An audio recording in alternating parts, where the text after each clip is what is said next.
Davom qilamiz. Endi 43-savol. Bugungi kun savoli desam ham bo'laveradi. Sababi analitikani zo'ri, ya'ni bu уже olimpiada darajasidagi savol, zo'ri, ya'ni analitikani masalan, lekin bir yomon tarafi bor. O'quvchi nuqtai nazari bilan qaraydigan bo'lsak, bu savol o'quvchi uchun qiyin.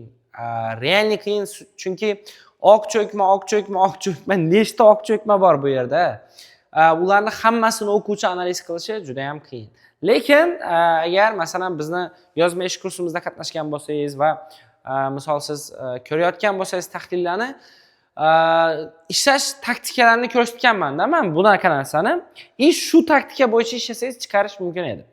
Xullas, ko'raylik, ximiya olimpiadasida shunaqa bo'ldi deyapti.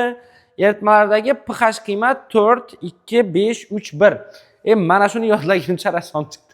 4, 2, 5, 3, 1 qo'llarimga yozib chiqqandim. Ana u DTMdagilar ham qo'lingizdagi narsani o'chiring deb qo'limga suv quyib turishdi. Qalay, avtoritet qalay? DTMning vakillari qo'limga suv quydi desam. O'zlariga ham aytib qo'ydim, xursand bo'ldim, qo'limga suv quyishyapti mana DTMning vakillari desam, u ham aytib qo'yadi, ichimdan nimalar o'tayotganini bilmayapsiz deydi-da. Xullas shunaqa, ya'ni bir qiziq holatlar bo'ldi, lekin qo'ldan kelgancha yodimda saqlab chiqishga harakat qildim. Demak, ko'raylik. Birinchi bizda aytyapti 5 ta probirka bor. Va 5 ta probirkada mana ko'pchilik e'tibor bermagan jihat, menimcha bularda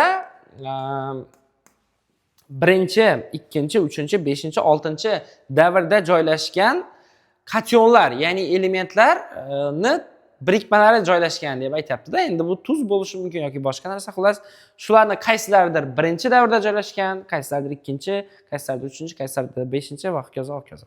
Endi qarang, bizda pH qiymatlari 4, 2, 5, 3, 1 munosabatda deyapti. Qarang, mana shu yeri 4, 2, 5, 3, 1 munosabatda. Siz bu berilgan narsadan glavniysi ikkita narsa uchun foydalanishingiz kerak. Ya'ni, men o'zi qaragandek bildim, чтобы, demak, birinchida ishqor turibdi ekan. Nimada esa, to'rtinchida esa kislota turibdi ekan deb. Lekin buni yonidagi anionni bilmaysiz hozir. Qarang, sizda birinchi, ikkinchi, uchinchi, to'rtinchi, beshinchi, oltinchi davrda joylashgan deyotgandan birinchi davr ketdi, chunki vodorod birinchi davrda joylashgan. Endi qarang. Ketdik. Bizaga aytayapti, birinchi eritmaga uchinchi eritma qo'shilganda oq rangli cho'kma hosil bo'ladi va hosil bo'lgan eritma elektroliz qilinganda geliga nisbatan zichligi 7,5 bo'lgan 3 xil gazdan iborat gazlar aralashmasi hosil bo'ladi. Qarang. Birinchi o'qiganingizda hech baloni bilmaysiz bu yerda, chunki bu yerda oq cho'kma hosil bo'ldi deyapti va hosil bo'lgan tuz, demak bu elektroliz qilingan va bunda geliga nisbatan zichligi bo'lsa o'rtacha mayor massasi 30 bo'lgan gazlar aralashmasi paydo bo'lgan. Hech nimani bilmaysiz, точно. Hech baloni bilmaysiz bu yerda. Bu ming xil narsa bo'lishi mumkin. Masalan, ko'pda. Mana o'zim ham o'qiganda, okey dedim, o'tdim keyinga. Endi qarang. Birinchi eritmaga beshinchi eritmadan qo'shilganda probirka tubiga sutsimon cho'kma hosil bo'ldi va hosil bo'lgan eritma elektroliz qilinganda sarg'ish yashil tusli gaz hosil bo'ldi. Qarang. Birinchi eritmaga beshinchi eritma qo'shilganda sutsimon demak cho'kma hosil bo'lgan. Endi savol sizga, sut ya'ni nimani suti edi? Ohakni suti, to'g'rimi? Bular shunga urg'u beryapti. Ya'ni, dedim, demak mana bunda kalsiy bor ekan, dedim. Endi qarang, bizaga aytayapti, va deydi, eritma hosil bo'lgan eritma elektroliz qilinganda yashil tusli gaz chiqdi deyapti. Yashil tusli gaz bu xlor, sarg'ish yashil. Demak, siz mana shu yerdan 5-moddani aniqlab olishingiz kerak edi. Ya'ni bu modda kalsiy xlorid. Mana kalsiy xlorid. Vot. Endi keyingi masala, mana shuni topib olasiz. Nimaga? Chunki bu yerda metal galogen bilan almashganda metal xlorid chiqadi va undan elektrolizdan xlor chiqishi kerak. Endi metalni bilmaysiz lekin hozircha, lekin 5-moddani topdingiz уже kalsiy xlorid. Okey, ketdik endi. Sarg'ish yashil tusli gaz jiraldi. 3-eritmaga 4-eritmadan qo'shilganda o'ziga xos hid hosil bo'ldi va oq rangli cho'kma. Qarang. 3-eritmaga 4-eritma qo'shilganda bizaga aytayapti, oq rangli cho'kma hosil bo'ldi. Plus o'ziga xos hid hosil bo'ldi deyapti. Mana buni o'chirsak bo'ladi, chunki biz o'sha foydalandik bu narsadan. Mana shularni analizda tushuntirganman. Shularni foydalanmaydiganingizni o'chirib borishingiz kerak-da. Qarang, oq rangli cho'kma va hid 3 bilan 4 qo'shilganda oq rangli cho'kma va hid. Bu yerda qarang, hidni nimadan hosil bo'lganini aytmayapti. Ya'ni hidli gaz yoki boshqa demayapti. Prosta o'ziga xos hid hosil bo'ldi deyapti. Okey. Endi qarang. O'ziga xos hid. Bu yerda ham hech nimani bilmaysiz baribir. 3-eritmaga 5-eritmadan qo'shilganda oq rangli cho'kma hosil bo'ldi va probirka qizdirilganda cho'kma erib ketdi. 3-ga 5 qo'shilganda qarang. Bizga aytayapti, oq rangli cho'kma hosil bo'ldi, lekin buni biroz qizdirgandik, bu erib ketdi deyapti. 3 bilan 5 qo'shilganda. Endi bu yerda qarang, 3 bilan 5 qo'shilib oq rangli cho'kma bu qizdirganda erib ketgan. Qarang, masalan, kalsiyni cho'kmalarga qarasangiz, unaqa xususiyati yo'q. Qizdirganda erib ketadigan varianti yo'q. Bu amfotermidagi deb o'ylaysiz, lekin amfoteram emas. Bu yerda ham o'zi aslida hech nimani bilmaysiz. Birinchi o'qiganingizda, u o'sha ikkinchi, uchinchi o'qiganingizda chiqadi-da, hozir ko'rasiz. Xo'p.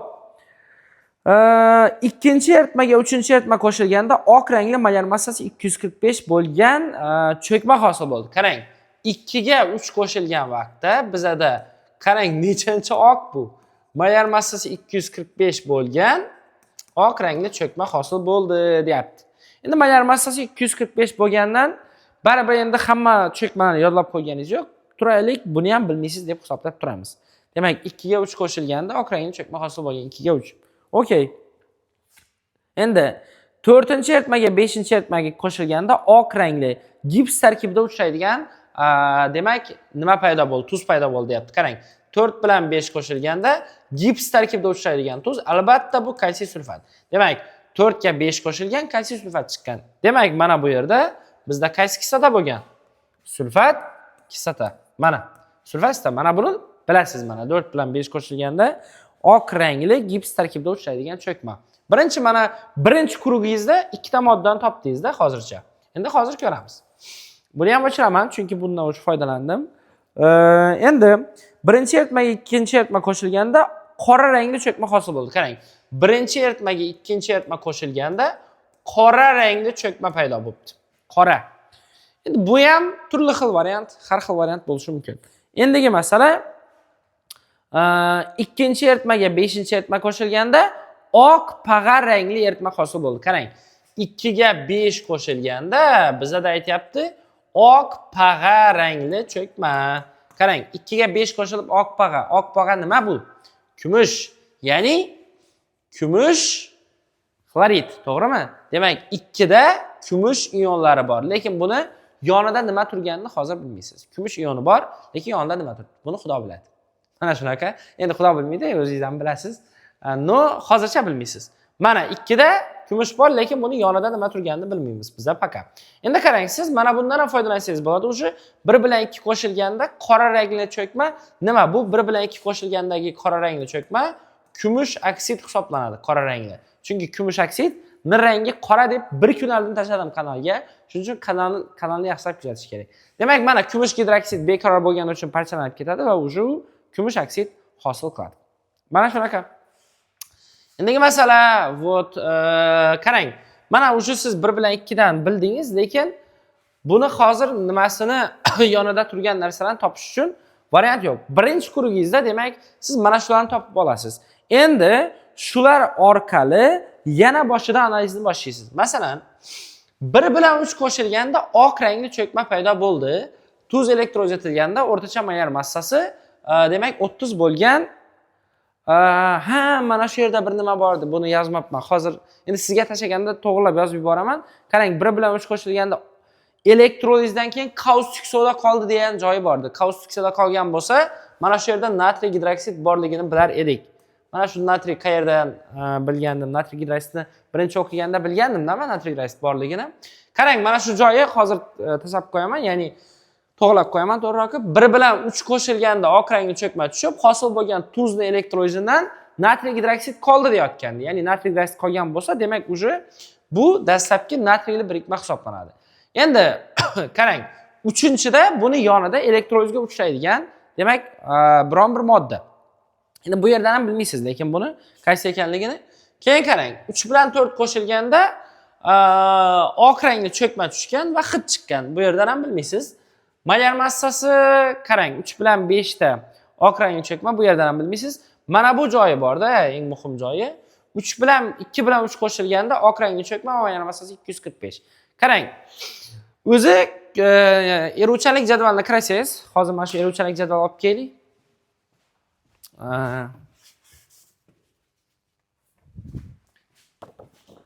Mana bahonada bizni yangi davr sistemamizdan ham reklamasi ketadi. Qarang, bizda kumushni suvda eriydigan tuzlari o'zi e'tibor beradigan bo'lsangiz, bizada 3 ta. Ya'ni bular qaysi? Birinchisi kumush ftarit, ikkinchisi kumush nitrat, uchinchisi kumush asetat. Endi o'ylanasiz, demak hozir mana shu yerda 2 bilan 3 qo'shilganda, demak bizada ili buni yonida masalan ftarit bo'lishi mumkin, ili buni yonida nitrat bo'lishi mumkin, ili buni yonida asetat bo'lishi mumkin, to'g'rimi? Endi qarang, buni mana bu 3-da qaysidir bir metal turibdi, lekin siz uni bilmaysiz. Lekin bir narsani bilasiz, u metal 6-davrda joylashganligini. Nimaga 6-davrda? Sababi bizada boshida aytayotganda 1-2 3-chi, 5-chi, 6-chi davrda joylashgan. Masalan, mana bu vodorod 1-davrda joylashgan bizda, to'g'rimi? Mana bu yerda davriy sistema bor. 2-davrda natriy joylashgan mana. Demak, mana bu kumushimiz 5-davrda joylashgan. Mana bu kalsiyimiz уже 4-davrda joylashgan bo'lsa, mana bu 6-davrda joylashgan. Endi o'ylanasiz, 6-davrda joylashgan va mana shular bilan cho'kma hosil qiladigan metal kim? Mana shu joyi masalan eng исключительный joyi. Bu 6-davrda joylashgan va cho'kma hosil qiladigan bu qo'rg'oshin. Mana shu. Va siz qo'yib ko'rasiz, masalan qo'rg'oshin ftarit, qo'rg'oshin nitrat, qo'rg'oshin va hokazodan qo'yib ko'rsangiz, mana shu qo'rg'oshin 2 ftarit degan modda molar massasi 245 ekanligini topasiz. Aynan mana bu yerda demak qo'rg'oshin degan tuzi bor. Qo'rg'oshin.